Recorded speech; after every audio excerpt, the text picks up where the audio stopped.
Seahawks fans, wherever you may be. Thanks for listening to the show. Join your hosts, Bill Alvstad and Keith Myers, as we talk Seahawks football.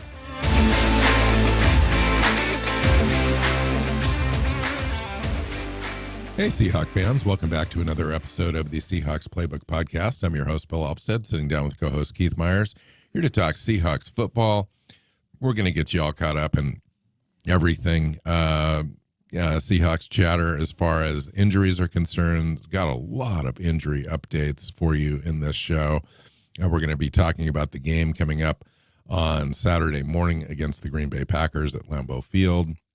And anything else we want to talk about here right before the last preseason games. We've got important stuff going on next week as far as cut downs. Tuesday is the day we go from 90 man to 53. We're going to come back here on Sunday and do a not only a recap show, but we're going to do a 53 man roster prediction show. Will be our 7th annual show to be able to do that. So we look forward to all that. Welcome in, Keith. Yeah. Lots of news coming out the last couple of days. Let's just start with the biggest one, and that is Jamal Adams passed the physical. He is no longer on the physically unable to perform list. That doesn't mean he's ready to get out there and, play in a game. He's still at least a couple of weeks away from that, but it means he'll be actually practicing and will not start the year on an inactive list. He'll start the year on the roster. So great for him, but that throws some wrenches in all the stuff we've been talking about the last couple of weeks in terms of the roster, because who loses a job? Yeah, no, Jordan Brooks was the first domino. When he came back, that kind of really changed up everything as far as the linebacker room was concerned. And then Jamal Adams, we just weren't expecting him to kind of come off that PUP list. To be completely honest, we thought, it would be at least a 4 to 6 week time frame before he would be ready. There was just no indication from the team that he was this close, but apparently he is. He's ready to go.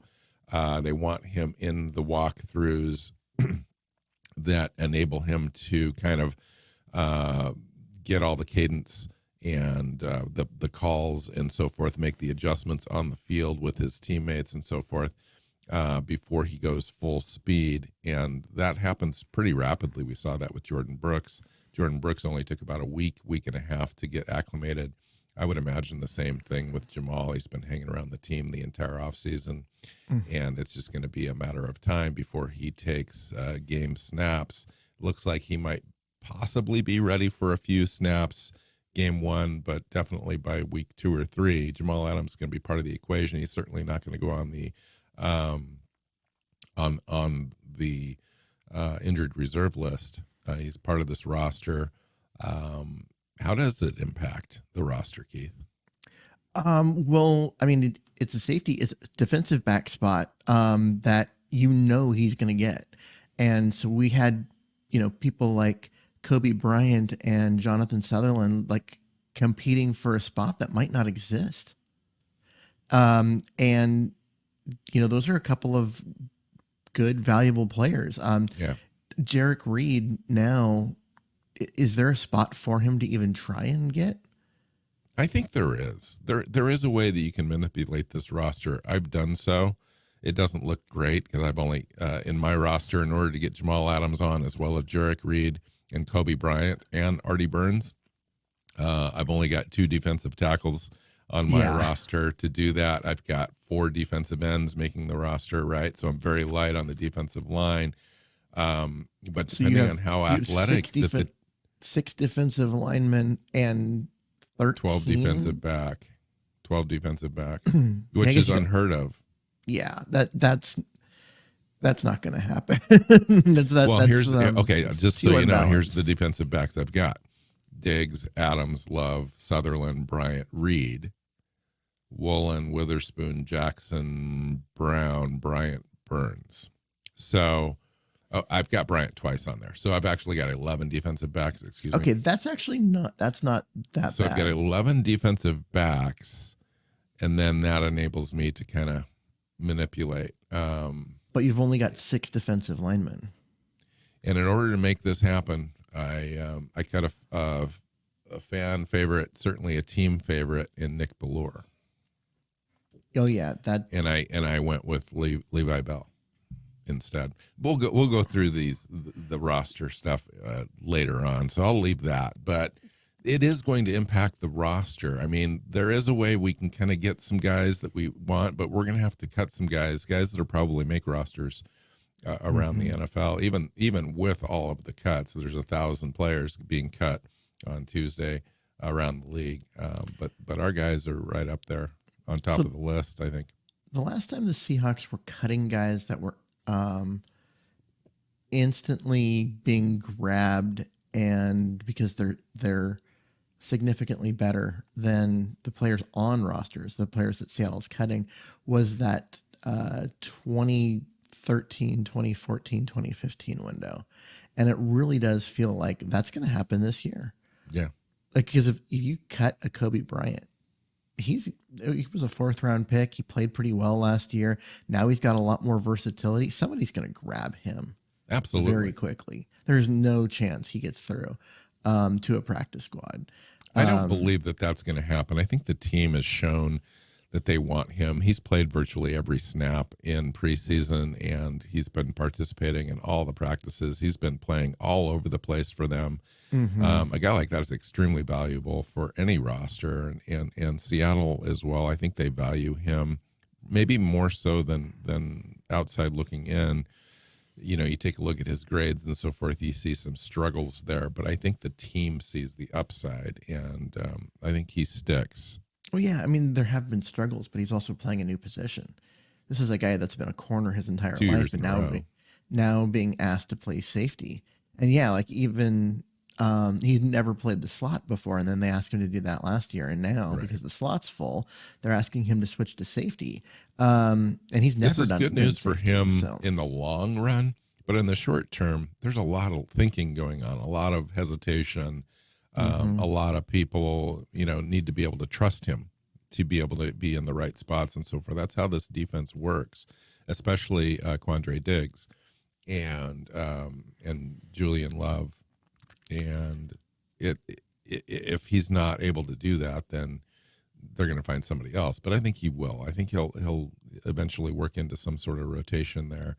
But there's so much competition in that spot. I don't know. I don't know, honestly, how it's going to all work out. I think the bigger concern, and not even a concern, that's not the right word. The bigger question for you and I is, how does the Jamal Adams return affect the defense? Not more than just the back end of the roster, because he's going to play. This is an $18 million a year guy. He's going to play.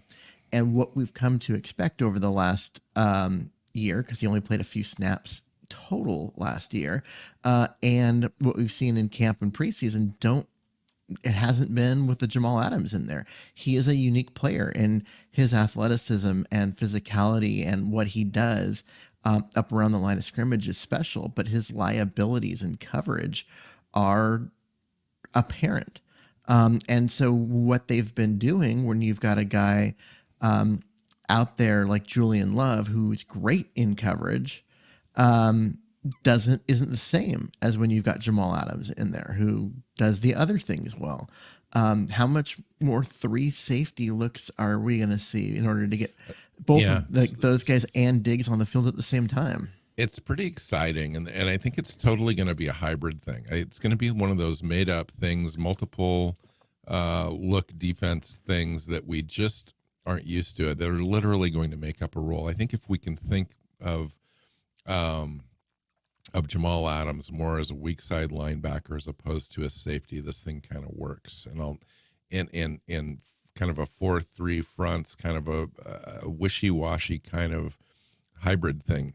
So with the addition of Julian Love at being able to play strong safety, and then Jonathan Sutherland, the emergence of Sutherland, I think that strong safety spot is kind of taken care of, if you will. And the fact that Jamal Adams is susceptible to some injury and so forth, I think the team is going to take that into consideration and kind of protect him a little bit. So I think he's going to be kind of a rover. quote unquote, for this defense. And I think that when you see a guy like Jordan Brooks or Devin Bush out of the game, Jamal Adams is in. Now, he doesn't necessarily line up at middle linebacker.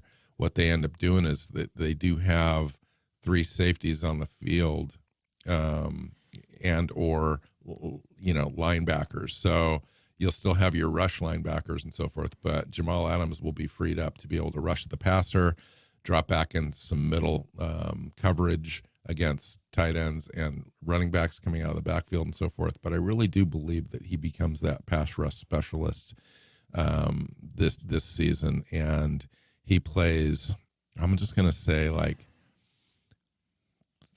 30% of the snaps. There's so many guys able to play that spot that they've got some flexibility now, and he doesn't have to play. They don't have to depend on him so much to be on the field, even though he's available. And he just kind of works himself in. He kind of disguises things. Defense disguises things for him, and he just kind of plays all over the place, if you will. Now that may come as a detriment to our run defense a little bit, but I don't know yet. It's hard to tell exactly. Now, that's my read. What's yours? My read is we're going to see more 3-3-5, nickel, and that kind of umbrella formation, and where you end up with three safeties, and that in order to get Adams on the field. And you're right, you're going to see Brooks not on the field in order to have Adams in there. But that's a system that works against the pass. A 3-3-5 does not work against the run because there are gaps that are unaccounted for. And all of the keys and all of those kind of things they just don't work. That's why you don't see teams run a 3-3-5. And so, yeah, they're going to do that to the detriment of the run defense. But it's about getting the right people on the field, and they'll figure it out.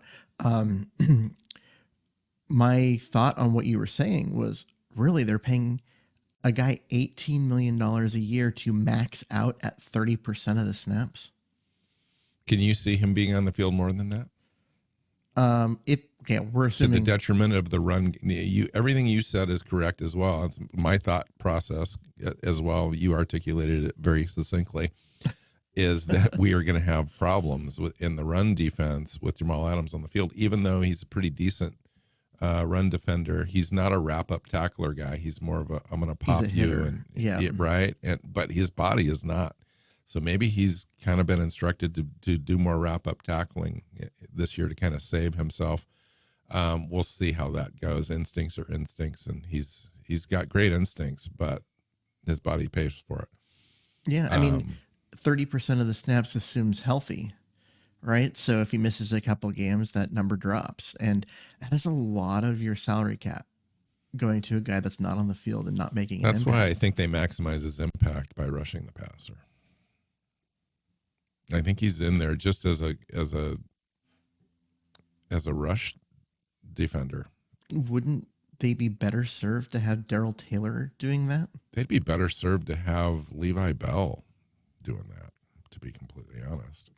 See, again, this is the $18 million question. Like, if you're not building your defense around his skills at strong safety, why are you paying him that sum? Why is he on your roster? He was never going to be a true strong safety for this defense, even from the very beginning when healthy. He was always going to be this guy that lined up in multiple spots. Yeah, still. Even in a 4-3, he was always going to be more of a weak side linebacker in reality when he lines up on the field. When they brought him in, they kind of schemed the defense around his skills because he's so damn good. He's been gone, and they've retooled their defense, and they've done a bunch of new things, and none of those things are around building it around having such a unique talent. And that's why we've seen this before. We've seen the defense struggle in 2 years in a row, I think, too. And we didn't see it enough last year to know if it would have worked, but they struggled so badly as soon as he went out for half the season, that I don't even know if it would have helped to have him in there, because they do operate this thing around him, and he's so loosey-goosey with the scheme that I think Quandre Diggs has a real problem trying to figure out where the hell Jamal Adams is going to be, and the trust factor, and keeping all his other guys in the scheme to make up for deficiencies wherever Jamal Adams was supposed to be, and then he's not there, and then what do? It creates issues. It does. And I'm not exactly sure, based on the fact that he hasn't practiced with the defense really for an entire year. I'm not sure where this thing is. I wouldn't be surprised if, Jamal Adams gets 10 snaps the first game he's in, then, 15, and it kind of works up, a little bit, probably capped at like 25 snaps at the most in a game. And we'll just see how it goes. It could make the defense better, but it could make it worse. Well, he's athletically, he's so good. The Seahawks gave up a lot to get him, paid him a lot of money. He's a 2-time All-Pro. Both of those were before he was 25, before the injuries have started, kind of derailing things. He's a tilt the field kind of guy, but he's unique. He's a safety who doesn't cover well, and you have to be able to work around his deficiencies in order to get to all the stuff that he does better than anybody. And yeah, I mean, it is a unique problem, and we'll see what this defensive coaching staff has planned, because if they run him out there, the same way the previous defensive coaching staff did for part of a season, and just expect him to be a safety, and like a normal, strong safety that you'd see on any other defense, it won't go well. Because and that's not who he is. Something we haven't really even talked about, Keith, is the fact that he tore his quad tendon. Mm-hmm. He's had other knee issues and so forth in the past a little bit. What if he's lost a step? What if that agility just isn't there? Is Jamal Adams even a good fit anymore in a defense if he doesn't have those skills? If he doesn't have those skills, then he already was not good in coverage, and now you're going to make him unable to get up and hit people and get to the hole when he needs to, and make the plays he used to make. Okay, now what does he do well? Mm-hmm. So the reason I asked that is I think I'm a wait and see guy on this whole thing. Jamal is back. He's going through walkthroughs. He's passed his physical. But that doesn't mean he hasn't lost a step, or he hasn't, it's been a while since he's played football, and he had a major injury. So it's going to take a minute for him to kind of get back into the flow. And so I'm kind of a wait and see. He's going to make the roster. He's going to take a spot that somebody else would have had, whether it's Jarek Reed or Artie Burns, possibly Kobe Bryant. I think he's safe. Jonathan Sutherland is in his natural spot. Jamal Adams, really. I mean, so you would love to be able to see Jonathan Sutherland on this roster. I think if Jonathan Sutherland does not make this roster, he could potentially be a player that another team would value and may not make it to the practice squad. So there's that. Okay. So the next piece of news is about Jackson Smith-Njigba. JSN had his surgery. Pete Carroll said it was elaborate in terms of the way that they were able to secure the bone so it would heal. His timeline is 3 to 4 weeks before he's back. That puts week 1 in jeopardy. Yeah, I don't see him coming back for week 1 at this point, unless, they're just saying that for precautionary reasons. But we can imagine week 2 or 3, he'll be back. He's definitely shown already that he's going to be part of this offense. It's going to hurt initially to have him gone. You're going to end up depending upon guys like Cody Jake Thompson Bobo. potentially and Jake Bobo to come in. Derek Young could potentially miss not only a little bit of the season, he can miss the entire season because he left the team to go see a specialist about does he need surgery for an abductor tear. Yes. He might be out for the year, and that is really unfortunate for that kid. It really is, and that really does tear asunder the wide receiver room when you've got Njigba that's not going to be there initially. Derek Young's gone. Cody Thompson is injured, won't play in this game on Saturday, unfortunately for him.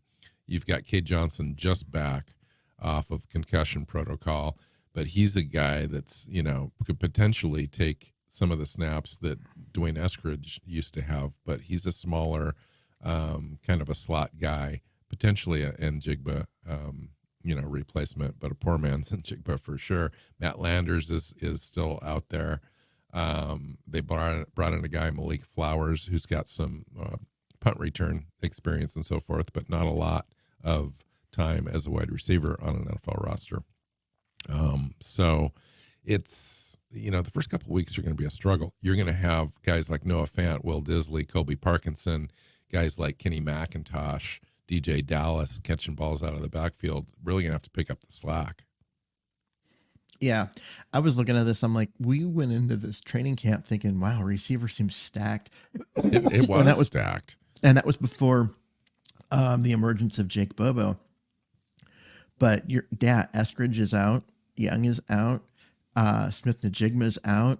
And I would feel comfortable going into the season in the first game or two with Tyler Lockett, DK Metcalf, Bobo, and a guy like Cody Thompson as a placeholder. I mean, you're not going to play more than 3 or 4 guys on the field at any one time anyway, and it's just thin. I mean, you would have to really make sure you didn't have injuries at that position. If you did, it would just be really, really tough. Yeah, but guys that weren't potentially going to make this roster at all are going to make the roster in the first couple of weeks. Yep. But I look at it and I'm like, this is one of those situations where you're not going to be able to make it through a season with 4 corners on your roster, or not corners, 4 receivers, but you might try and do it week 1. And I'm saying that, JSN is going to be on the roster, but he's not available. So, right. So you might be able to get through a game with 3 or 4 healthy guys.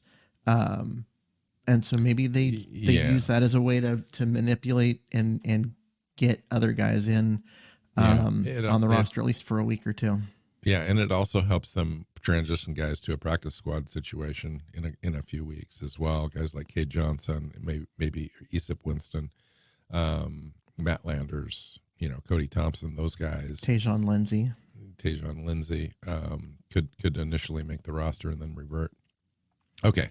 So we've talked about the main guys right off the bat. I mentioned Cade Johnson as well, returning to practice.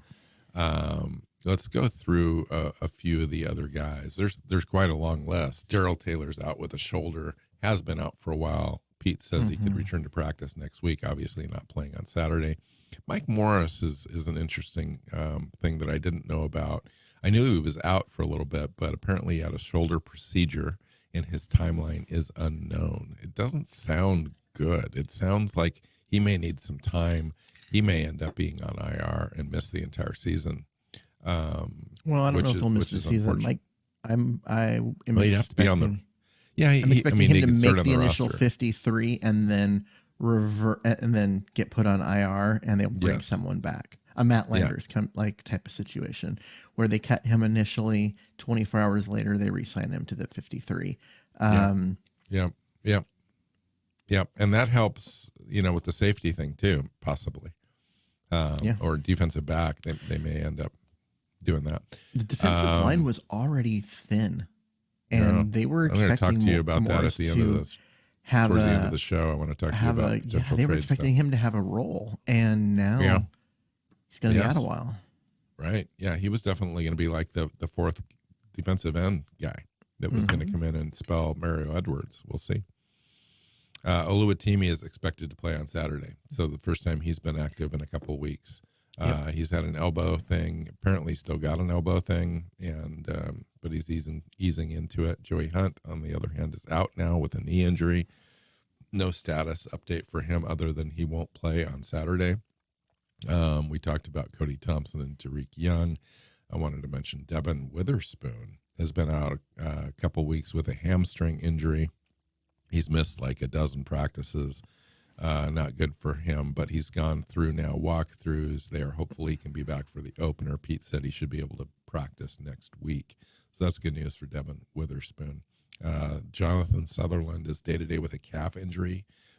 Unfortunately for him, not expected to play Saturday. I don't think that's going to impact his status for making the roster, but who knows? Maybe somebody else has an opportunity to step up and show.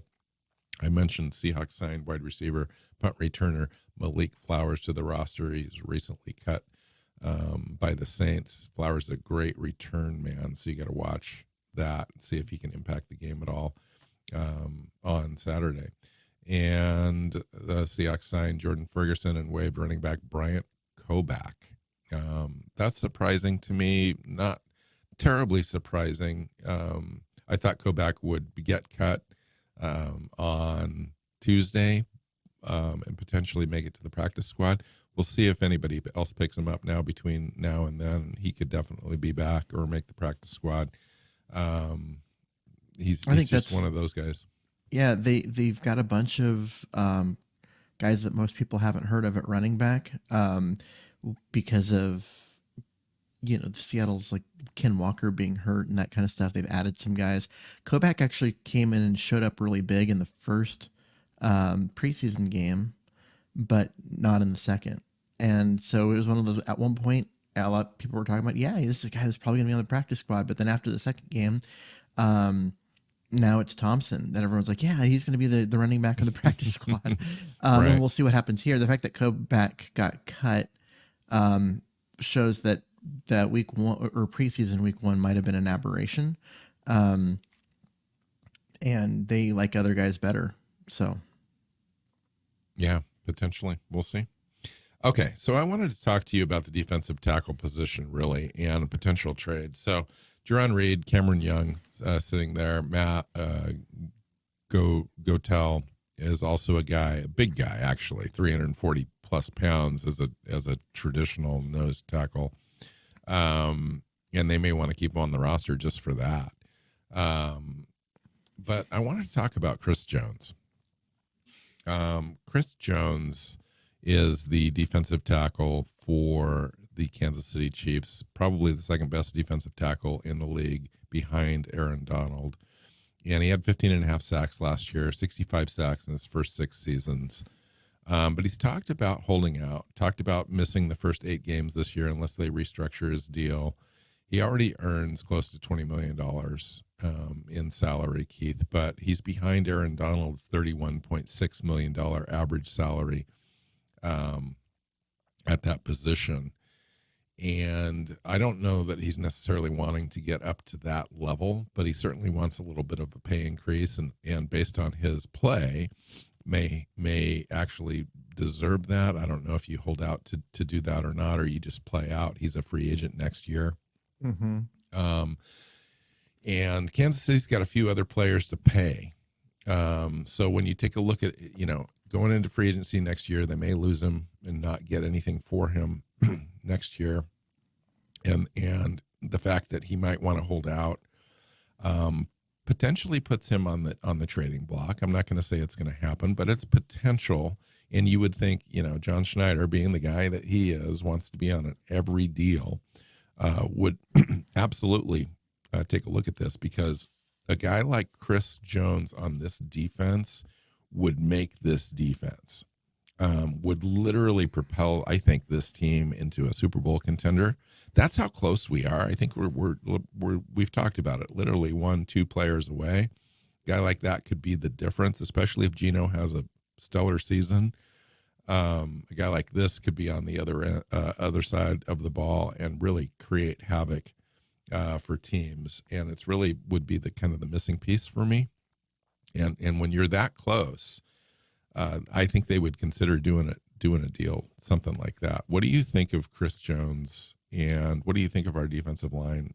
And do we need a player like that to get over the hump? Everybody needs a player like Jones. Kansas City needs a player like Jones. He's that good. The Rams, who have Aaron Donald, could use a player like Jones to play next to him. And so if you have an opportunity to get a guy like that, you don't say no, right? People are gonna be like, "Oh, we don't need him." Yeah, actually, we do. Every team needs a guy because he's that good. Can the team afford him? Does the team want to give up the draft picks to get him? I think it would take a first and a second round pick plus a player. Yeah. So a first and a second round pick. And the only reason I'm saying not two Bryant. firsts and a second or something like that is he is 29. He'll be 30 during the season. And it's late in the season. Not everyone has salary cap and all that kind of stuff. So I think it's harder to do a trade like this right now, but that would, I think, be the value is a first and a second at a minimum, plus maybe a player or considerations for later picks as well, conditional picks. I mean, if you can get him for a first and Mike Jackson or Kobe Bryant, or Jamal Adams would make it really easy. If they'll take Jamal Adams off your hands now that he's passed the physical, hell, I'd throw in a second to get that roster off the team, because that gives the team the cap room necessary to sign a Chris Jones. Exactly.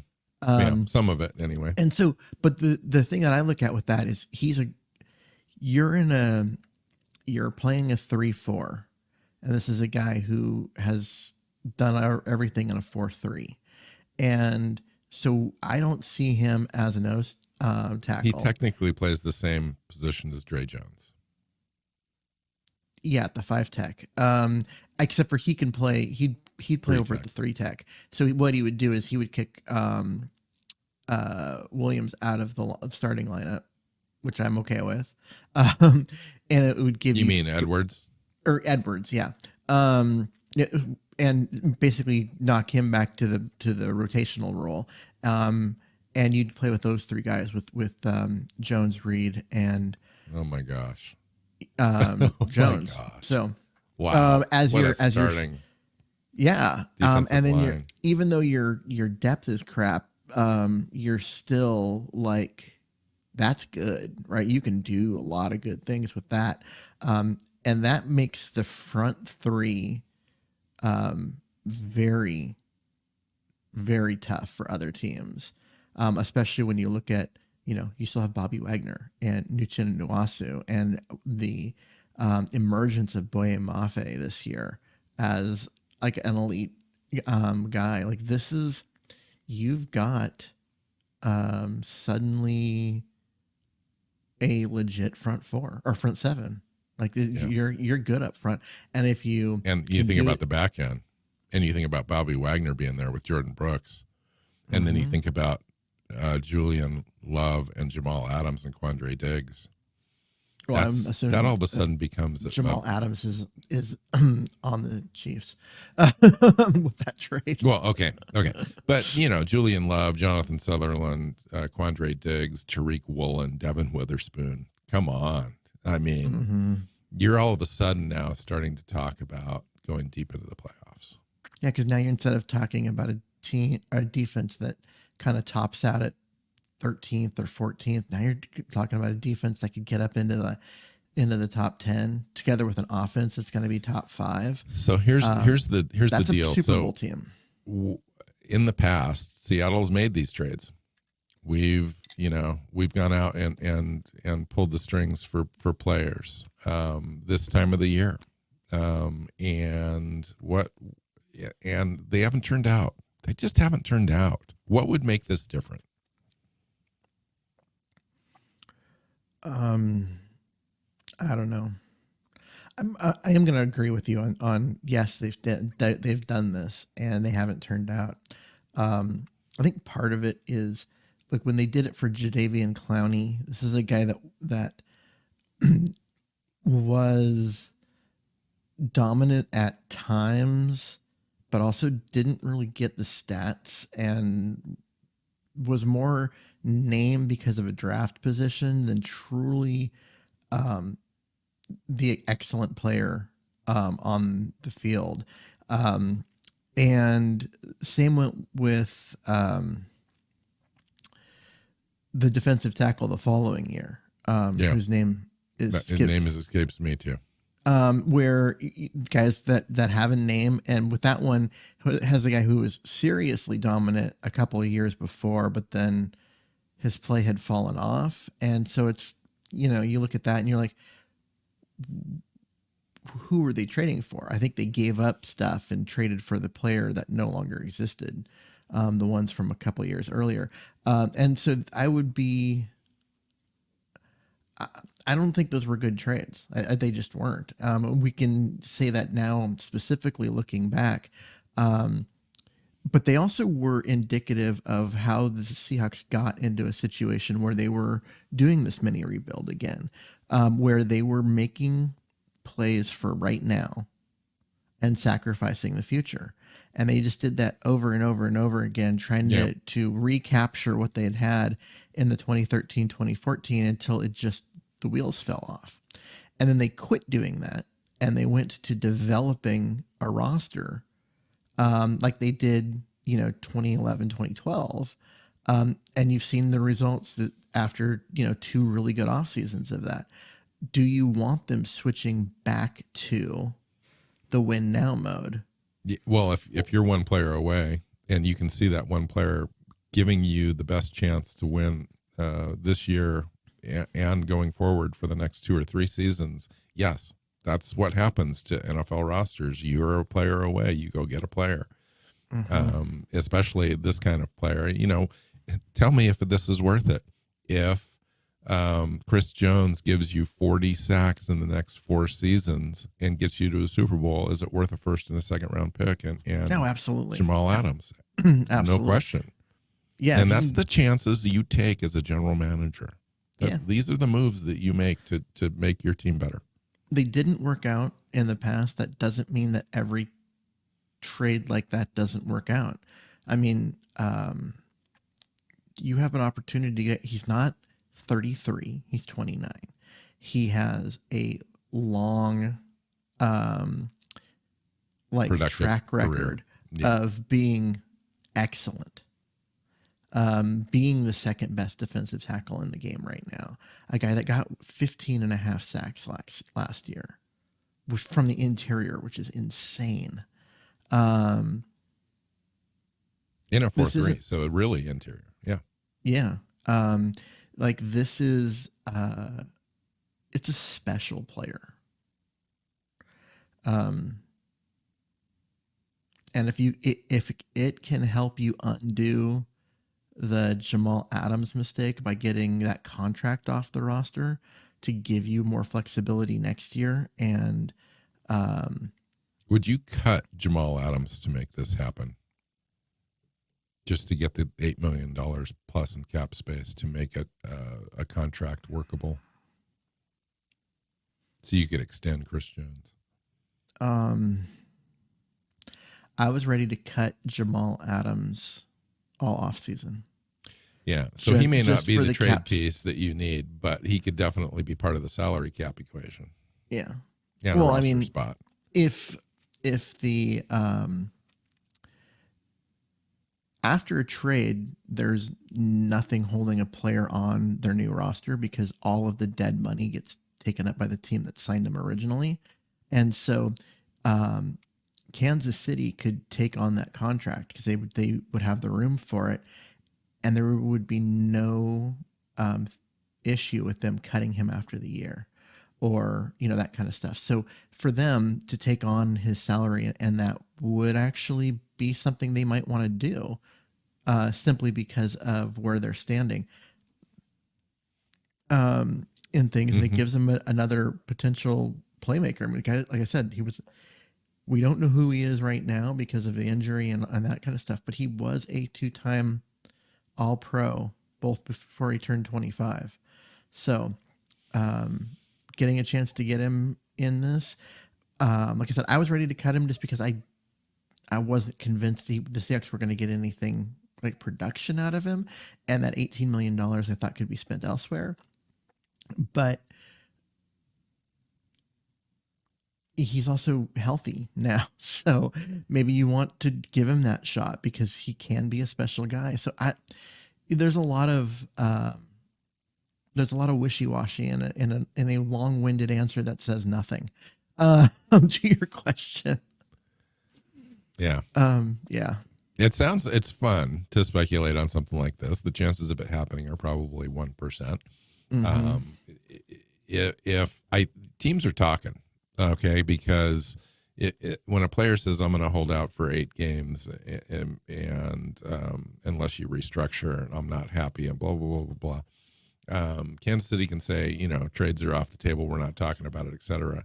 That doesn't necessarily mean it's true, and I think Seattle would be wise to explore, especially given the weakness at defensive tackle anyway. Mm-hmm. And you go out and you make a blockbuster deal to solve the problem, immediately elevates your team into contention. You got to do it.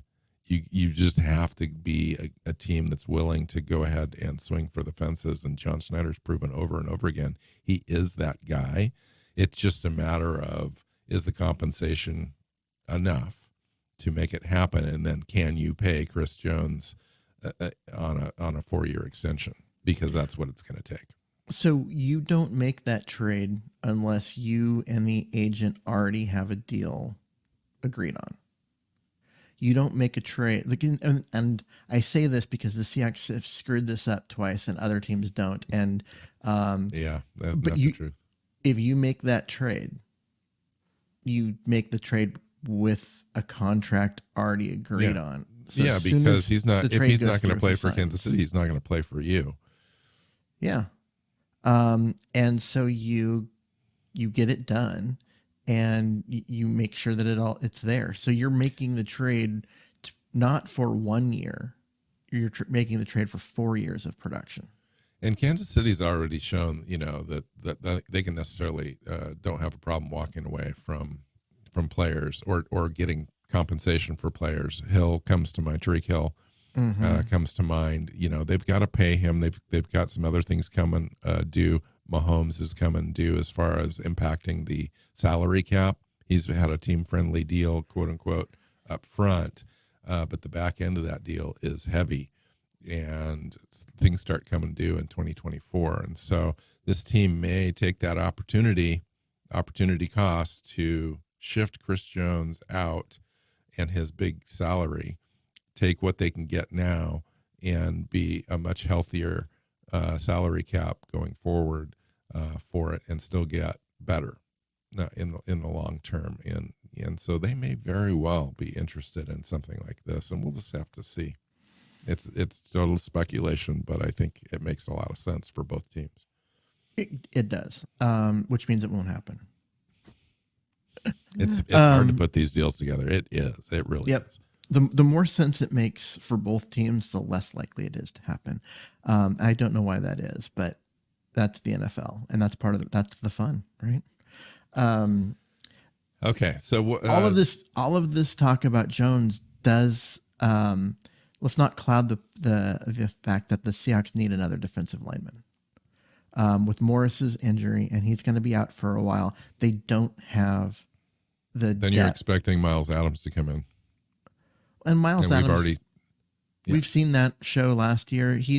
The team talks about him being improved. We actually saw some nice things from him in the preseason this year. But literally, that's the end of your depth chart. It could be an opportunity for a guy like Jacob Sykes to come in and make this roster, a guy that's fringy but has some upside, has shown some things in the games. We'll see what he does on Saturday. He's a nose tackle that doesn't offer you anything else. Seahawks got him listed at defensive end, so I think he can play They've also inside got and Reed. out. They've got Reed listed as a defensive end, and he's a nose tackle. But no, Sykes athletic profile and everything, he's a 330-pound guy. He's a nose tackle. Now, maybe, yeah, he makes the roster with the idea that if he comes into the game, he comes in at nose, and that allows you to move read over, and to get those extra snaps at defensive end. But Sykes doesn't give you anything at defensive end. Anytime you're talking about playing fringy players in your normal rotation, it's not good. Yeah. Really, on a team that's otherwise well constructed and in a position, to win 11, 12 games, you go make a difference. Trade in like a Chris Jones, that'd just be a knock out of the park home run for this team. And the thing is, I don't really expect them to go get a Chris Jones. I expect them to sit around and wait, and then sign Al Woods when he's cut by the Jets, or if Poona Ford doesn't make the Bills roster, and bring one of those guys back to play that like backup rotation. I think Chris Jones would definitely elevate your team into a otherworldly defensive line. I mean, we're talking like 49er level. Oh yeah, with Chris Jones, Dre Jones, and Jerron Reed in the middle, that is as good of a line that in a 3-4 that you'll find. Yeah, genuinely. Plus guys like Cameron Young, Mario Edwards, and Mike Morris as the backups. Mm-hmm. Wow. Assuming that Mike Morris gets healthy. Yeah. Well, at some point, hopefully. But yeah. Fun. Okay, let's get out of here. By the way, we're playing Green Bay. For anybody that's tuning in for a preview, not going to talk about Green Bay too much. They've got a decent roster. Their entire season really hinges on the ability of Jordan Love to play. I did notice that Sean Clifford, their backup quarterback, looked pretty decent in a game where he was getting snaps, making quick throws and so forth. So they do have a backup option, but it's a okay roster. I just don't know that it's any better than 8 or 9 wins. Yeah, I mean, Love has looked good at times in the preseason, and I'm hearing decent things out of him. Like people are like, everyone kind of expected him to fall on his face, and he hasn't. And so I've heard some good things, but overall, it's a decent roster. It's not a great roster. Yeah. All right, let's get out of here. Again, we'll be back on Sunday to talk about the game, and we're also going to do a 53-man roster prediction show as well, and that'll be coming before the cuts on Tuesday, and we'll see how we do compared to reality. That one's always fun because we come in, we think we know what's going on, and then the team just laughs at us and does something just completely not that, and it's hilarious, and it's very entertaining for everyone. So, yeah. All right, let's get out of here. Find Keith on Twitter at Myers NFL. You can find me at NW Seahawk. The show is Seahawks Playbook Podcast. Find us on your favorite podcast platform and YouTube. Hit that subscribe button and share it with your friends and family. Until next time, go Hawks. Go Hawks. Seahawks Playbook Podcast listeners, thanks for joining us for another edition of the show. You can find us on Twitter. Bill is at NW Seahawk. Keith is at Myers NFL. And the show is at Hawks Playbook. You can listen and subscribe to the show at SeahawksPlaybook.com.